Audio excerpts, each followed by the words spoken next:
Hi everyone, this is GoldBroGaming and I'm coming at you with something brand new for my channel. This is Sunless Skies. It was made by the creators of Fallen London, a literacy-based online game that I have played on and off again for a few years now. Like, it's very Lovecraftian, it's very steampunk, and it's all based around dialogue, you know, what's written. This isn't a game that is like Subnautica or anything. We more immerse ourselves through storyline. And you know, that's a writer's dream. Anyways, I got this game during a Steam sale, and you know how it is. You get on there and it's like, oh, it's 15% off. I must have this game. And so yeah, that was my whole thing. I'm like, it's like 25% off. I must get this game, and I got it. And I've explored it very little, but I don't think I've ever even gotten past the tutorial. Like, I got it, and I became so distracted with just everything else that I forgot about it. Like, you know, and it's a real gem, and it's a new thing. It's a challenge for me because it's going to have me reading a lot to you guys. I don't think this game is voice acted, so it's going to be me conveying to you what's happening and probably annoying you with my dialogue. Now, if you don't like me reading a lot of things off and that's not your jam, I have plenty of other videos. There's a Subnautica playlist, the Amnesia playlist, even Super Mario 64. And this is my answer to the spontaneity which the retro series lacked. Like, you know, I really wanted to do different things with it. However, every time I tried to record, I was having issues recording the different retro games. And, you know, I've actually been sick the past few days. And, you know, just in the earlier episode of Super Mario 64, I actually, you know, had been gone for a few days before that. So I was looking, and I really wanted to do something new because I feel like Amnesia is drawing to a close.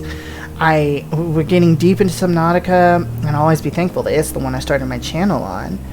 And, you know, Super Mario 64, I sometimes get tired of getting stuck in the bottom of boats. If y'all watch that series, you know what I'm talking about. Seriously, I'm no good at editing, so it's always in there. But anyways, so this is Sunless Skies, and we are about to create it. And you see this? You see this? Yes, I actually do wear glasses when I need to read. They are reading glasses. And these will help ensure that maybe I actually pronounce the words better than I usually do. You know what I mean? Anyways, guys, let's dive right on in with a new game. So we have the Legacy campaign and the Merciful campaign. In Legacy, if you die, you can only continue with a new captain. Whereas in Merciful, if you die, you can reload or continue with a new captain. So, you know, in Subnautica, and not only in Subnautica, in Amnesia, even in Super Mario 64, if we die, you know, there's always that chance to come back. And, you know, I did pick survival in Subnautica, you know, so we have to eat the fish and drink the water and everything. But in this, I'm going to go with Merciful just so we have the option, because I feel we could grow attached to our little captain. You know, we want the chance to push forward. We want to face down our enemies, even if it means we're loading something 46 times, which please no thank you. If I do, I'll have to start a new character. Blah. Anyways, here we go. Okay, so we have difficulty. Aiming assistance, enemy projectile speed, which we will call EPS, and supply consumption. Now, I like to keep things, as we first go into it, at a normal or even slightly harder angle, but I'm going to give myself a little push here, and we're going to go, you see that? It's a gentle aiming push. I need that gentle adjustment, okay? We all know how my grasp of controls in video games isn't always the best, but for the other two, we're going to keep those standard and standard. What are the names of this? We have moderate, measured, and stately. And then we have thrifty and provident. So basically, this is the hardest difficulty for these two, because as you go this way, enemy projectiles are somewhat slower, making it easier to avoid them. Enemy projectiles are significantly slower. So we're basically starting it on what is the hardest unlocked difficulty that we have. There could be more harder difficulties on down the line. But anyways, guys, here we go. We're diving right on in. I love the style of this game. I can't wait to show it to you guys. Like, the whole 2D, 3D combination aspect has always been something I enjoyed. And I really love challenging myself with new and different games on the channel. Log of Her Majesty's Locomotive, the Orphean, March 14th, 1905. Our expedition to the domains of the dead has been eventful. The Orphean is damaged and in grievous need of repairs and supplies. We are returning in haste to the reach where I hope to make port at New Winchester. May God be with us, for 1,000 deaths await in the sky. Final entry of Captain Amelia Charity Whitlock, DCM, written shortly before her death. Well, talk about some final words. At least, she was making plans. She was making plans. She died, but, she was... Feel Better Games. Feel Better. That would have been a great name for this channel. Like, we're fell worse sometimes, aren't we? So this is the Blue Kingdom Transit Relay. And when you look at us, we're little, look at the little train. That is what we are. It is very steampunk, very Lovecraftian, very, very futuristic too, like 1905, different world. I love this. And so let's see, we're going to push forward. Here we go. You have returned to the Reach, an untamed sunless span of the heavens. London's new frontier, a celestial garden run wild. Dodge to the left, dodge to the right. Your journey back from the Blue Kingdom was tumultuous. Your locomotive is damaged and Captain Whitlock badly wounded. Well, this is Amelia Whitlock. She's probably going to die, just from what the, beginning bit said. As first officer, the crew looks to you. The nearest station is New Winchester. Can you get the Orpheum there safely? Well, with my driving abilities, probably not. But I'm going to try. I'm going to try to keep everyone safe. Scavenge. Much to the relief of your stokers, you find a barrel of fuel among the detritus. My Bram stokers, right? A wreck drifts here, less fortunate even than you. We should scavenge her for repairs, a crewman suggests. The Osmandius. Okay, yeah. Don't we're drifting a bit away from it. So this is a game where our choices shape who our character is, what our crew does, and everything. And I realize that I can't poll with you guys like I would enjoy doing. So instead, I'm going to channel the heart of the channel. And feel free to sign off in the comments if you think I made the wrong decision. The wreck of the Osmandius. The wreck hangs in the sky, pocked with recent gunfire. You and the boarding party don your sky suits, garments of wax canvas, lined with felt to protect against the cold of the sky. Two of the crew are whispering as they dress. What business did Captain Whitlock have in the Blue Kingdom anyway? Why the devil did we trespass on the districts of the dead? You silence him. Silence. Now's not the time. Leap across to the wreck. The gap between the two engines isn't wide, but the endless fathoms of heaven gape beneath it. Woo! Leading the way. You jump. Your stomach lurches with vertigo as the stars blaze above you and below. The air of the heavens is thin and torn by unpredictable winds. Then your boots hit the running board of the Osmandius, and your leather-gloved hands fumble for a hold. One of your companions throws you a line, and you lash the two engines together. Only then do the rest of your boarding party follow you. One of them forces open an exterior hatch, and you clamber inside. We are the leader. We are taking head of this. Her interior is cold, unlit, and whistles with wind. Your party's lamps, I can say that your party's lamps spread buttery light over the narrow panel passages. You make your way towards the hold, stepping over bodies crumpled in the corridor. Unfortunately, your way is blocked. A bulkhead has been mangled inward by a well-aimed barrage. Clear the obstruction away.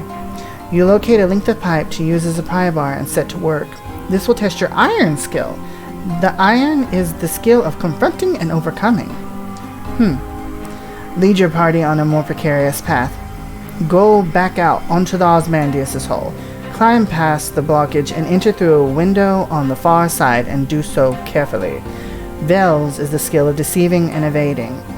So are we a person who confronts and overcomes, or are we someone who deceives and evades? Well, guys, I like to think games like this really draw out in a naughtiness in a way, It's like in Skyrim. I love being a little happy mage and healing things and stuff, but then, I like sneaking around and shooting people with arrows and stealing all their money.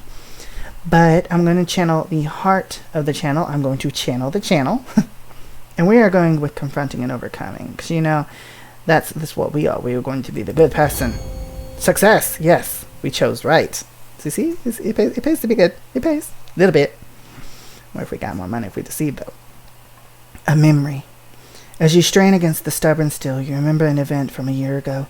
A boiler explosion had trapped an engineer under a tangle of plating and pipework. The captain was first on the scene, you were second. Together you managed to pry the wreckage upwards enough for you to crawl beneath it, while the captain braced the bar across her back. By all means, take your time. Ooh, kind of made her a bit of a smoker, I think. She grunted as you dragged the engineer out. Back in the present, the twisted bulkhead yields. Your companions clear the exposed rubble away. The way is clear. We did it. You have reached the Ozymandias' hold, a ruin of smashed cargo and spilled supplies. Hopefully somewhere amidst the detritus, you can find parts to repair the Orpheon and restock your stores. Detritus? Detritus. Detritus. I'm going to have to research this word. Conduct a thorough search. Your companions work quickly. The Ozymandias' hull has begun to creak. Your actions on board may have compromised its integrity. I'm just a big guy. I'm tall. I'm big. If I'm walking around on that hull, that's why it's creaking. Don't worry. As long as I don't jump, we're good. I'm having fun. Be quiet. Renewed. You find enough food and gear to restock your supplies and enough spare parts to make necessary repairs to the Orpheon. The food will need to be thoroughly thawed, of course, but you've eaten worse in the skies. Oh ho! Cries one of your party, prying the lid off of a long crate. It holds a cannon, still nestled in straw. Another crewman pulls a battered bird cage from a pile of ruined cargo. Within the cage, something winged and furred opens a sullen eye. You examine your finds. You now have 4 supplies and you gain 15 hull. Thank you. The Ozymandias emits a long juddering creak. Your boarding party exchange nervous glances. From the chaos of its hold, you have retrieved repairs and supplies and discovered some useful equipment. A gun that could be mounted on your locomotive and an educated bat. This is a bat that got a PhD. This is an educated bat. It went to the Romanian School of Vampirism and Studies. It studied. It deserves our respect. This bat worked hard. It's an independent bat. Likely female, too. Respect this bat. Mount the Jerusalem cannon on the Orpheon. Her own weapons were damaged during your flight from the Blue Kingdom. That leaves you vulnerable. You can claim both this and the bat. Okay, this is good. I'm like, don't give me a choice. I hate choices. I hate picking between things. Liberate a diffident bat and employ it as a scout. Okay, so that explains what the bat... I was sitting here, I'm like, what's the use of the bat? Oh, well, that makes sense. The heavens are wide, so locomotives use scouts like bats to locate things of interest, ports, resources, wrecks, like this one to scavenge. Y'all have to pardon sometimes when I slow down, because even with my glasses, I still sometimes have trouble seeing the words properly, so I actually have to be like beep, beep, beep, beep, beep. Anyways, we're going to go with the cannon first. The bat's cute, but the cannon. We need firepower. Fire and fury. The Cotterell and Hathersage, Jerusalem, fires single shells to a good range more or less accurately. You order 2 of your party to get it back to your vessel and fit it immediately. The Ozymandias groans again. The structure shudders spasmodically. Spasm. That's a fun word. It reminds me of that Miranda show I used to watch. Spasm. You now have 1 Cotterell and Hathersage, Jerusalem. Okay, so I'm not going to be rereading things. If it is the same thing, just assume I've already read it. This is already hard enough. I am practicing. I'm learning how to read this stuff off to you. I'm not going to be punishing myself by reading the same thing over and over. So, yes, liberate a diffident bat. Eyes in the sky. The bat treats its rescue as an inconvenience and immediately begins haggling over pay. You offer to put it back in its damn cage and leave it on the Ozymandias, at which point it becomes more polite. You doubt it will last. That sounds like me. I'd be, you want to argue with me, bat? You want to argue with me? You gonna get some mice and a few gold pieces, and you gonna shut the hell up and be happy that I put you on my train. I could have left you on here. How long you? Yeah. Don't argue with me. I don't take no educated bat stuff. You are respected. But don't argue with me. So now we have 2 new options. We can press on to the engine room. You might find more fuel there, but you'd better hurry. The Ozymandias is beginning to tear apart. And then we have return to the Orpheon. It's too dangerous to stay. I love risk. I love taking risk.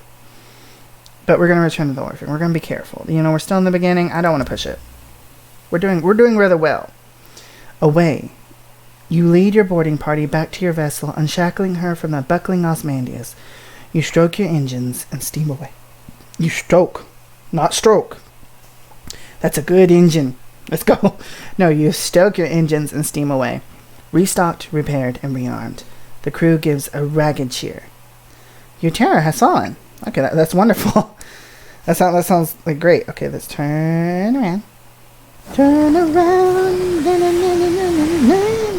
Oh, F. Press F to send out your scout.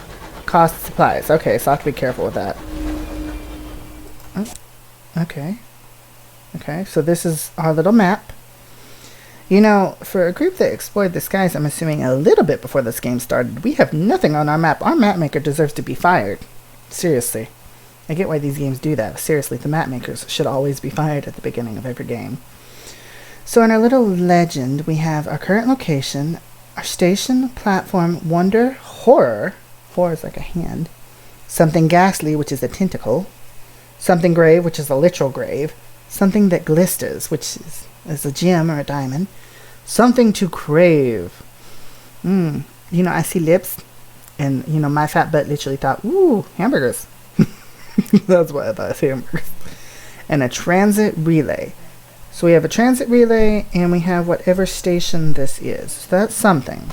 Our bat's already earning its keep. Okay. Primary. Summoned by Captain Whitlock. The walls of the captain's cabin are lined with a hodgepodge of curios from across the sky. Captain Whitlock lies in bed. Black marks cover her skin like a monstrous brand. When she coughs, pools of acrid smoke pour from her lungs. Poor thing. Don't smoke. Don't smoke. Oh no, don't smoke. Inquire after the captain's injuries. The locomotive's doctor attends her. His lips are tight. Approach the bedside. The captain opens her eyes as you draw near. She attempts to smile. We're just gonna... Wait 1 second. Hide device. We're gonna just approach the bedside. Her mouth is blistered from the blue fires that dance upon her tongue. Her hand grips your arm. Her skin is hot as a kettle. Made arrangements. The Orphean will be yours. Her voice is just a rasp of burned meat breath. But promise, she breaks off to scream a word in a language that was not made for human mouths. When she resumes speaking English, she is weaker. Her request little more than a gasp. Promise me one last service. Promise! Promise her you will obey her last command. Whatever it is, you'll see it done. Make no promise. Tell her to rest. She will need her strength. There's a hospital at New Winchester. They can help her. Pull away. Pull away. What if her condition is contagious? Ew, you sick person. No, what you have is definitely not herpes. Not a sexually transmitted disease. Demand to know why she took the Orphean to the Blue Kingdom. It was folly to visit one of the lands of the dead. Now you're all paying the price. This is hard, because I know how these games kind of... They get you. When you're not thinking, they get you, you know. So, you know, stroke the bed, as we think. We're going to be good. We're going to promise her, and I'm going to hope this doesn't come to bite us in the butt later on. We're a good little, you know, first in command. She sinks back, relieved. All in my will, she gasps. Be a better. She breaks off as the sigils burned into her bones flare, glowing cherry red through her flesh and skin. Better captain than I. The effort exhausts her. She sinks back into the scorched pillows in a twisted, frantic fever. The wall... Okay, yeah. I've already read that. Shush. Take your leave. You have an engine to command. Yes, we do. Other business. You leave the cabin and the scorched stink of its air behind, and return to the bridge. New Winchester is further than you'd like, and the captain hasn't long left. Primary fire.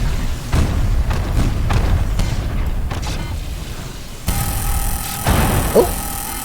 Sorry about that. I did not mean to shoot you. I was actually clearing the way. Don't... What are you doing? Are you friendly? You're not friendly, are you? I don't trust you. You're not friendly. Oh. Epic battle. Epic battle me. Boom. Epic battle my butt. You died. Nope. The Reach Marauder is defeated. Okay. I was worried that we'd accidentally shot an NPC and pissed it all. Okay, you approach the buckled wreckage, poised to plunder the plunderers. Behind you, someone is humming a song of victory. Whee! We are the champions, my friends. That's the song. Raid the remains or strip it for parts. Okay, so we can't select strip it for parts, I guess because our health is full. So, raid the remains. Marauders pillage homesteads and hunt travelers all across the reach. They often carry stolen valuables. That's ours. Ill-got gains. Your boarding party returns with wallets and watches, cufflinks, lockets, and keepsakes. You store them in the safe to be pawned when, if, you make it back to the port. You now have 50 sovereigns. We made money. Yeah, screw you. We killed somebody, but they were evil. They were evil. We are the good guys. Go on my back. Tell me what else is out here. What do we got? Okay, so we have the Blue Kingdom Transit Relay. We have a platform. And we have... Okay, it actually says you're supposed to discover something. And we have... Okay, so we can do that plenty of times. We can fill out our map doing that. We're just going to have to be careful because it says it costs supplies. Now, what is this? Wispy condensation trails across the sky. The ghosts of passing trains. Your scout return. Oh, yeah, I said that. I'm getting caught up in the reading. New Winchester. Okay, we found New Winchester. Here we go. Let's get in here. Woo. Did it lock us in? There we go.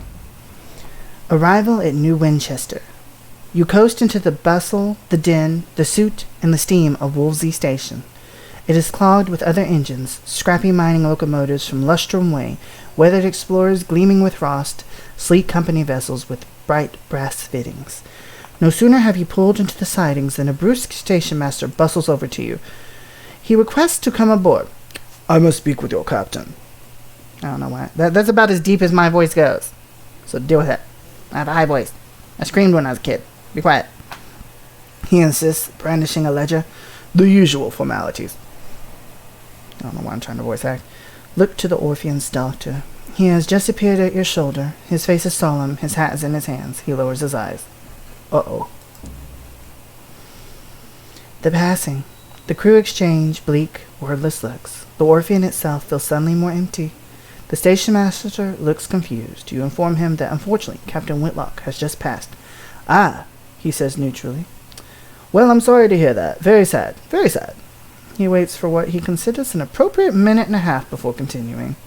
Alas, even amidst tragedy, the cogs of bureaucracy must turn.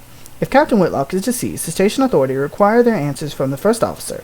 He dons a set of spectacles and locates his pen. It will be relatively painless. Name, background, purpose of visit, etc. Shall we begin? Oh. What's happening? Oh, character creation. That led perfectly into character creation. Create your captain. Today, London lies between the stars. Her new empire unfolds across the heavens. But 10 years ago, before the northern gate was open, before the renewed empress led her people into the skies, it lay in a vast cavern far beneath the earth. Deep, dark, marvelous. Who were you then? Now, I love stuff like this. The whole back, setting up the past of the character. I've always adored it. I can't get over it. It's the writer in me. So we have a street urchin. No parents, no laws, no masters, but also no roof over your head. No money and often no dinner. Freedom comes at a price. You will begin with high veils, the skill of evading and deceiving. A soldier, yours was not to reason why, yours was but to do and die. You will begin with high iron, the skill of confronting and overcoming. A poet, the pen, the ink, the blank monstrous page, and that's literally how it feels. When you're a writer and you're trying to write and you get the writer block and you're looking down and it's just that white page, ooh, it's monstrous. You will begin with high hearts. I can't do it. Heart. You will begin with high hearts, the skill of convincing and enduring. An academic, a student of the sciences, the arts of philosophy. You will begin with high mirrors, the skill of investigating and deducing. What all do we have? Okay, so we have 8 paths we can choose from. A priest, hymns and hymnals, Sundays and sermons. You will begin with high hearts, the skill of convincing and enduring. A sailor, you rove the mournful, merciless waters of the Untersee. You will begin with high iron, the skill of confronting and overcoming. A ministry auditor, for a time you served at the Ministry of Public Decency, which has become Her Majesty's preferred instrument. You will begin with high mirrors, the skill of investigating and deducing. A revolutionary. The world is broken. One way for the rich, another for the poor. You decide to do something about it. You'll begin with high veils, the skill of evading and deceiving. Okay, so who are we, guys? Let's just start at the beginning and see. Now, I don't feel like we were a street urchin. I've always said that it feels like we're a good person. This is our first playthrough. We can be that person with the golden heart. I'm not saying that street urchins don't have golden hearts. Be quiet. Now, we could be a soldier. And then there's a poet, which, you know, I love writing, so poetry. An academic. I suck at math. A priest. A sailor. A ministry auditor. And a revolutionary. This is hard. It's always hard for me to choose who we are. And I'm kind of leaning between a sailor and a poet. And you know what? I'm going to go with the poet. I'm going to go with kind of true to who I am and who this channel is. And that is a poet. You know, it's a writer. It's basically a writer. We're going to go with that. So, poet. You were a poet. Poetry was popular in old London. Some poets sought fame, others art. Some simply enjoyed bohemian company. 3 preeminent artistic movements have come to prominence. The Celestials. In old London, they wrote nostalgically of the surface and the sun. Now they write of the stars and the treasures of heaven. Increase your mirrors, the skill of investigating and deducing, and affiliate you with Bohemia. It looks like all 3 of these affiliates me with Bohemia. I guess that's just like the poets, you know, affiliation. The Nocturnals, a radical outlaw school that delights in freedoms found in the dark. Increases your veils. I'm just going to start saying, you know, what it increases. I'm not going to keep reading off the whole description each time. The Sovereign School, a new tradition, born in the Empress's court. Their works are patriotic, bombastic, and occupied with the iconography of time, clocks, and seasons and sand, and so forth. You know, all 3 actually sound really interesting. And you can really see the backgrounds behind them. But I'm going to go with the Celestials. I really like that idea. Just the adventure. So we're going to go with Celestials. What does winning mean to you? Wealth, fame, or the truth? Wealth. You want a comfortable retirement. And by comfortable, you mean extravagant. I can't help it. Many have made their fortunes out among the stars. Many more have failed, broken and lost in the drifting night. Will you be different? To win, gather a substantial retirement fund, acquire lodgings at a hub port, and retire. Fame. You will immortalize your exploits in the song of the sky. For centuries, people have launched themselves into the unknown in the hope of making a name for themselves. You're sure you'll succeed. After all, you never heard of anyone who didn't. Because they died. You never heard of them because they died. Gather stories of your exploits and write about them in New Winchester. Then we have the truth. Even the stars have secrets, but they won't keep them from you. A message from an old friend begins an unwise quest to learn a secret that the stars hide. What drives you? Curiosity? Justice? Insolence? Whatever it is, it will be tested. Be warned, this is a demanding ambition, best played by a lineage that has already completed wealth or fame. So that's kind of like our additional, that's our second playthrough, that is our DLC, that is our, you know, our true ending or whatever. So we're going to put the truth to the side. Y'all just got to ponder on that one. So we have wealth and fame. As a writer, what are we? Do we want wealth or do we want fame? I'd say that really says who the writer is, whether they want wealth or fame. We will go with fame, because I think all writers want people to read their books. They want people to see their books. Oh, look at the old portrait. I just can't get over this. Oh, just look at it. Oh god, I can't get over it. I like the long hair. Okay, we got some nice hats. We got a hood, got a head wrap, no hat.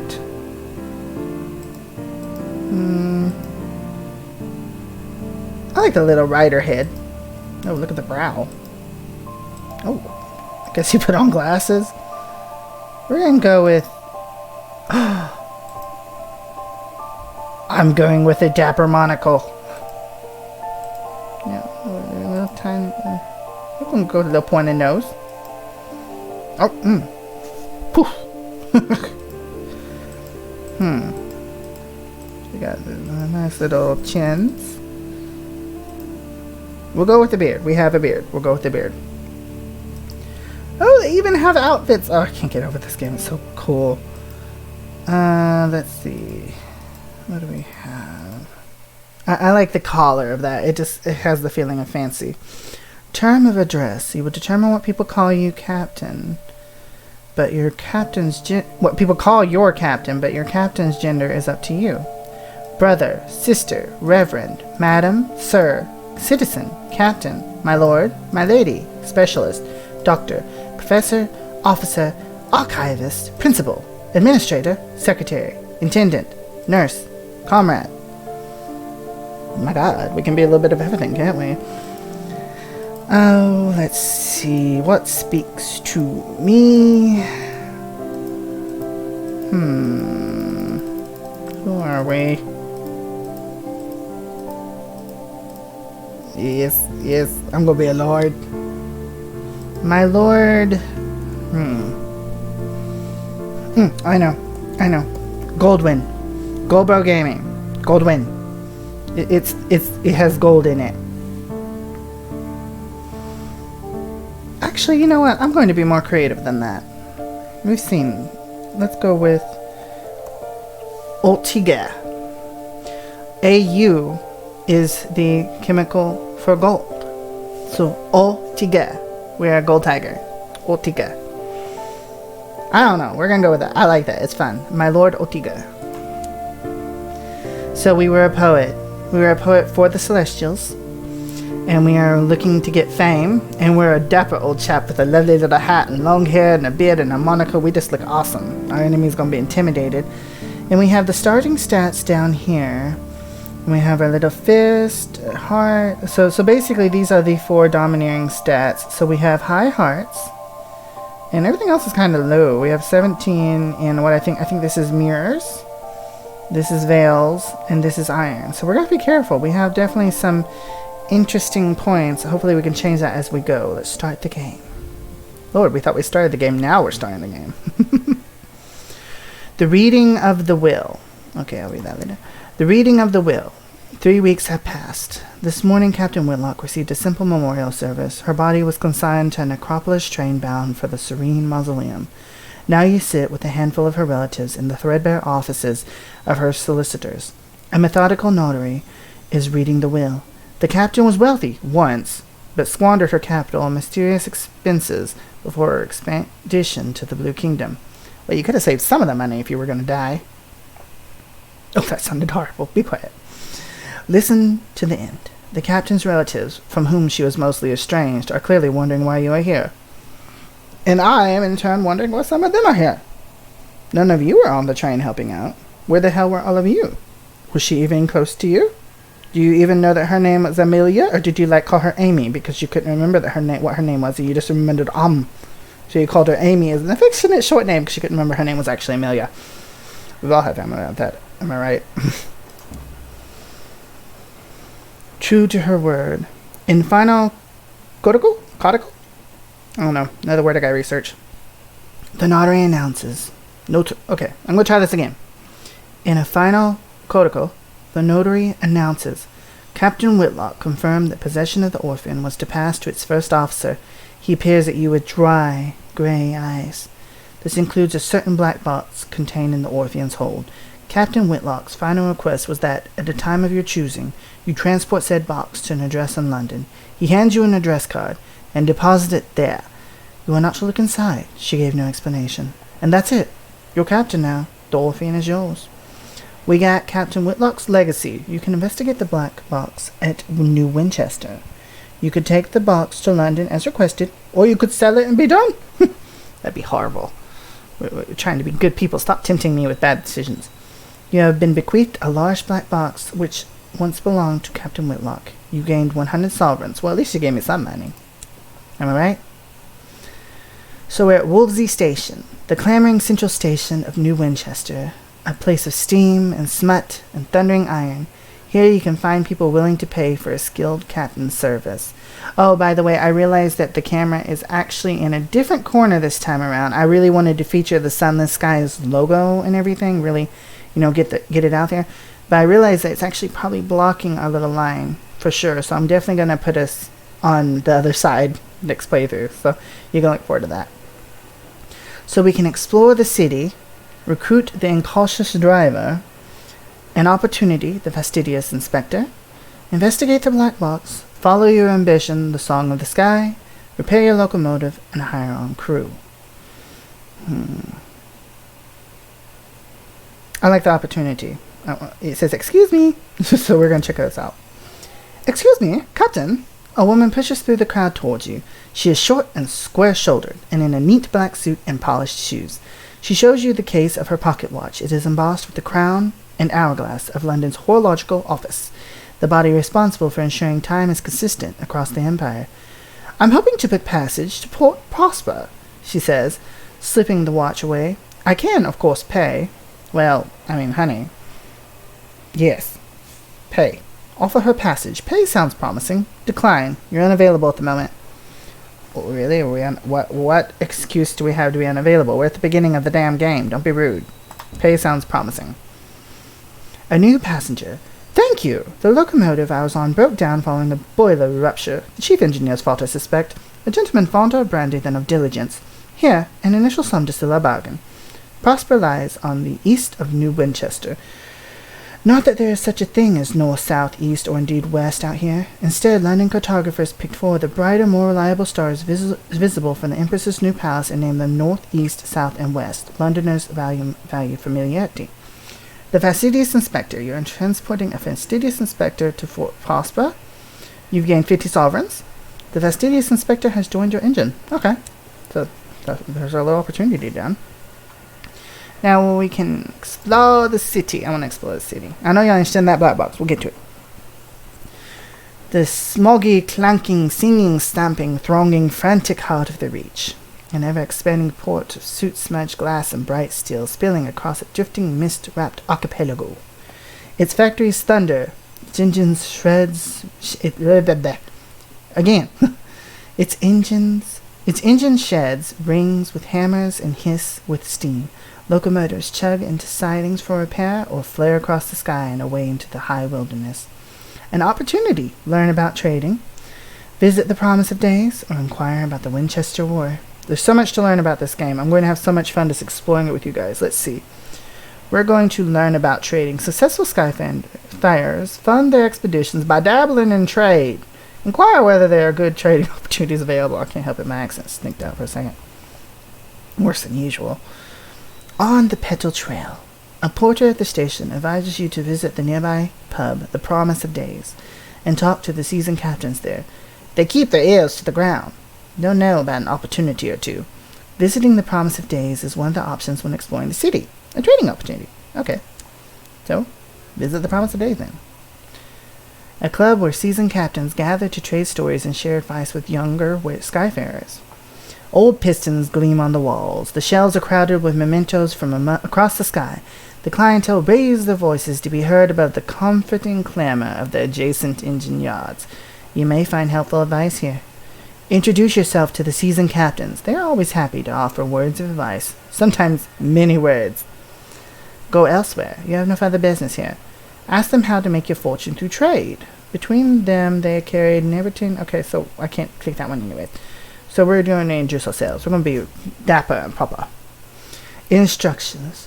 Four are gathered at the usual table. The masked citizen, a libertine polymath, and pioneer of the neo-nocturnal artistic school. The bedeviled didact. What's a didact? He's a scholar haunted by his discoveries. Okay, it's a book. The bedeviled didact. It's a book. Okay. The plucky baroness, explorer, collector, philatelist. I thought I said fellatio for a second. I'm like, oh, not a girl. And Spatchcocker Meg, who hunts monsters. I have no idea what to do for my little things for those two. Of course, everything out here is jolly dangerous, says the baroness. Few risk the skies, so news of distant ports is valuable. Collect port reports from the places you visit and deliver them to Victory Hall, or Company House. The more you turn in at once, the more they'll pay. Look for other opportunities on the way, advises the masked citizen. Quiet. Passengers who want transport, rich men in need of bloody work, etc.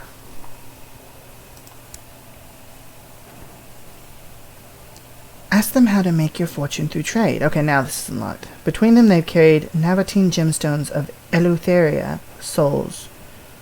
From Eleutheria souls to the Blue Kingdom. And raw hours to London. Have they tips? Let's do this. Ah, the didact. I'm just going to like adjust my glasses for the didact. I don't know. Fiddling with his innumerable talisman. I don't have a necklace. Next time I'm wearing a necklace. I'll probably talk to this guy again. An essential topic. Meg slides you a stool, and the captain shuffles around to make room. The masked citizen buys you a drink of their own invention. It is violet and foggy. The plucky baroness gives you a brisk, encouraging grin. Ask away. Ask about markets. Ask about prospects. A trading opportunity. Ask them if they know a good prospect available. Ask about bargains. Oh my gosh, you guys know so much. Ugh, okay. We're just going to start about ask about markets. How can you buy and sell goods? Fundamentals. You can sell practically anything at a big trade hub like New Winchester, the Baroness answers. If you want to buy, though, you'll need to travel to more distant ports, each specialize in a particular export. Meg spits chewing tobacco on the floor. No money in buying at market prices and selling at them too, though. You want to look for bargains, or prospects of people offering better money. Buy cheap, sell dear. You can sell, not buy. Any trade good in a major port. Lesser ports each sell a single good. You can see what ports exports by clicking it on your map. Okay. So now we ask about prospects. Where might you learn of these prospect opportunities? Prospects. The masked citizen sips their drink. The biggest port in each region has a bazaar where captains do business. There you'll learn of people at other ports prepared to pay over the odds for a commodity. When you accept the commission for a prospect, it's yours. No other captain will pursue it. It's all fantastically civilized. Their smile is droll. Wait. If you can see their smile, I was playing a Valentina, but I think they're more like a Zorro. So we're going to have to go with that. You'll have to source the goods yourself, of course, says the bedeviled. Didact. Find a port that exports them. The client will want a certain amount. You can supply some or all of it. But if you provide all they need, they may furnish you with an additional reward. I'm not stuttering, he is. Okay. A trading opportunity. Ask them if they know of a good prospect available. In point of fact, I do, the masked citizen says the masked citizen, tapping an elegant finger on their elegant glass. Elegance. Behold, an opportunity. The host of Magdalene's needs an urgent delivery of seeds, paying a pretty penny too. If I were you, I'd get to the bazaar straight away, put my mark against it. Meg grunts. Broker in Port Avon is selling cheap seeds. Chirpy chap. God knows why. His face looks like it's been pushed through a mangle. An opportunity. Port Avon lies to the southeast of New Winchester, and Magdalene's lies to the northeast of New Winchester. Okay. Because we have an opportunity. Ask about bargains. Where can you buy goods cheaply? Bargains. Spatchcocker Meg wipes beer from her upper... Ow. It's harder to wipe beer from your lip than it looks. Nowhere this busy. Deals are snapped up too fast here. Visit the bazaars, acquire the ports. Can find all sorts. Limited supply, mind. A bargain won't hang about forever, though, the Baroness confides, steadfastly ignoring Meg's manners. Young cultist swine. So don't hang about. If you've space in your hold, snap them up. You can always sell them at a major port for an adequate return. Ask about how to expand the prospects and bargains available to you. How to put this delicately? Is there perhaps a way that a resourceful captain could prejudice circumstances in their favor? Nepotism. Meg laughs. Ho ho ho. Actually, it's Meg, so it's more like ho ho ho. A noise like a sneeze crossed with a ricochet. I'm not even going to attempt it. I don't know how to attempt that. It ain't who you is. It's who you know, isn't it? Nepotism. She taps her broken nose. Quite, the mass citizen remarks. The wider your circles, the more advantageous the opportunities will present themselves. A wise captain makes the most of them. As your captain increases in level, your affiliations increase. Academy, Bohemia, Establishment, and Villainy. You will unlock new, more rewarding bargains and prospects. Affiliations allow your next captain to inherit certain resources should the unthinkable happen. Oh, so this is a game that plans for death. Ah, the Didact says, fiddling with... Oh, just stop it! That was something new. Shut up, Didact. No one wants to hear you talk. You're hard to do. I have to grab that book every time. Change the subject. You've heard enough for now. Okay, go elsewhere. Bye, everyone. It's lovely talking to you. He had a mouse. He has a mouse on his shoulder, and the mouse has a little eye patch. Oh my gosh, can you guys see this? Look at the little eye patch. Oh my gosh. I love it. Onwards.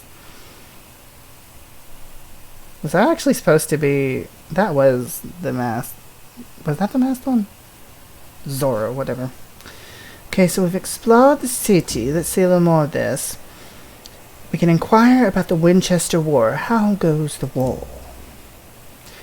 The slow-burning war for the Reach forms the backdrop of daily life in New Winchester. Citizens wishing to keep up with developments in the war turn to the New Gazette. It is famously the only paper worth reading in New Winchester, as well as the only paper that hasn't bankrupted itself. Its quality speaks for itself. Here you can read about the progress of the war, check your reputation with the factions, and who currently controls the Reach. Read about the current political situation in the New Gazette, a careful analysis of the balance of power in the Reach. The lay of the land. The Assembly runs New Winchester from Victory Hall and seeks to strengthen its hand in the Reach. London's proxy, the Windward Company, however, maintains a considerable presence in the Reach. Although New Winchester is still neutral ground, tensions are mounting within and without the Pope. We also have Search the New Gazette for your name. I know my name's not in there. I'm not... Is my name in there? Your name does not appear. Okay, whatever. Thank you. Go away. I knew it. I knew my name was going to be in there. Perhaps not. What is recruit then cautious driver? I specialize in test driving, but I'm looking for something quieter. I always thought test driving was like the little crash dummies. I specialize in test driving, but I'm looking for something quieter. The driver indicates a crashed engine still smoking like that without the screaming. Ew. Officers require a sign-on fee. Allow the driver to join your crew. What harm can it do? This will get you a chief engineer who will increase your iron by 6, your hearts by 2, and your affiliation establishment by 1. I'll take a chance on you. We'll see what happens. Don't get us killed. Brave or fearless? The driver boards, eager to get started. I recently parted ways with the Windward Company, they explain. Personally, I think a crash a week isn't so bad. They disagreed. Oh well, live and learn. You have recruited the incautious driver, and you've lost 20 solvents. I mean, I think that was worth it. It increased our iron. Our iron was pretty low, so that's helpful. Plus, it gives us more affiliation. I mean, that's what this game is talking about, right? We can investigate the black box. Let's get in here. Captain Whitlock left it to you in the hold of the Orphean. Her will described it only as a black box, a description you consider to be an unhelpful understatement. It is a casket of black basalt, longer than you are tall, adorned with a single small recess that contains a keyhole. The thing must weigh most of a ton. It stands upright in a corner of the hold where the crew has pushed it out of the way. Consider what to do with it. Captain Whitlock had a specific request. Whether you obey is up to you.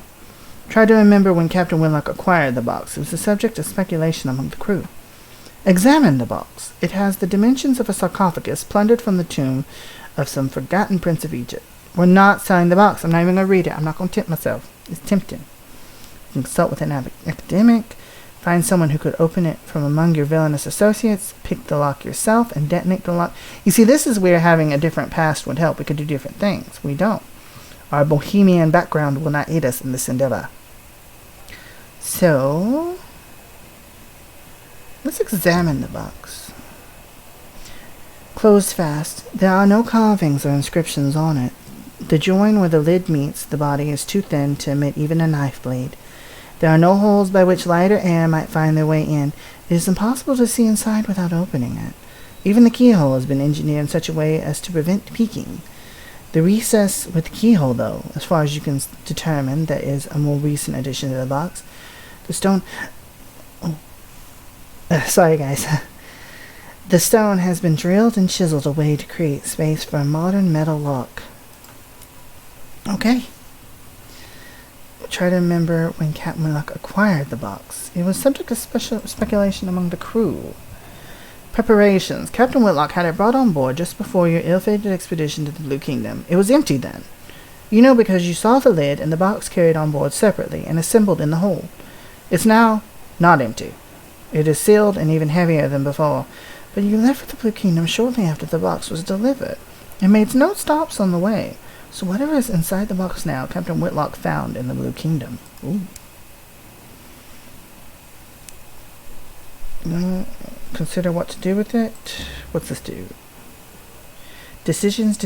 The last request of Captain Amelia Whitlock was for the box to be transported to a specific address in London. Alternatively, you could perhaps find someone willing to purchase it as a curiosity. Okay, we're keeping the box. What's in the box? I actually got to do that this way. Wonderful. Perhaps not. Okay, so that's that. Follow your ambition, the song of the sky. The song of the sky looms in your mind, an unfinished monument. Ponder your ambition, where to begin. You take advantage of a quiet moment to pull out your journal. The blank page sits before you, smug and unblemished. The horror! At last, inspiration strikes. You need fresh material. That's the ticket. Go out and explore the high wilderness. Gather sky stories and tales of terror to begin the song of the sky. We got the ambition, the song of the sky. Onwards. Okay. We can repair our locomotive, which we are already on repair, so we're not going to worry about that. And we can hire on crew. Let's see, what about this? Your voyages have grown perilous of late. Numbers and morale are lower than they were, because people died. Today, New Winchester is abuzz with rumor. A famous Tackety captain has turned tail and fled back to London, promised a generous pension and a full pardon in exchange for selling secrets. His crew are a loose end, and under a cloud of suspicion. Will they ever find work again? Hire some of the turncoat's crew as replacements? No one will ever have them. For the cost of a round at the promise of days, they're yours. This could be dangerous. He knew secrets and everything, but I'm all about giving people second chances. Let's be good-hearted and hope it doesn't stab us in the bum, shall we? A fresh start. Initially, the crew members are suspicious. They think you might be a journalist for the Gazette. Still, they're happy to drink on your coin. And as the night progresses, their reserve vanishes. Ooh. When they arrive at your engine the next day to sign their papers, they come with headaches and nausea and the last of their things. They go to their berths, ready to make for the stars again. An occurrence. Your crew quality is now 10. Okay, we got a 10 crew quality. Let's go with that. So, let us see. That looks like everything in Wolsey Station. So what do we hear X now? Oh, so we are ready to explore. Now this game autosaves at the dock, if I'm right. Let me make sure. Return to... Yeah, you made since last visiting dock. So this is the dock. Okay, so I know we haven't made it far, but we are ending it here. Because we've done a good bit. I'm checking the time on this. And ooh, we've made it almost an hour. We've almost made some Nautica time, guys. Anyways, so I'm going to end it here, and I hope you've... ooh, I just dropped my glasses. I hope you've liked Sunless Skies, everyone. This is a new series I will be doing, and I'm so excited just to explore it. I love the Lovecraftian thing, the steampunk theme. We've got a lot to see and a lot to learn, and it's another game I know so little about, so I love figuring out, spelling it out, making theories and everything. I hope you've enjoyed this unexpected new series, and I look forward to seeing you all again in episode 2. So this is GoldBroGaming, and I'm signing off on the brand new Sunless Skies series for our channel. I'll see you later, and remember, have a great day. Ta-ta for now, guys.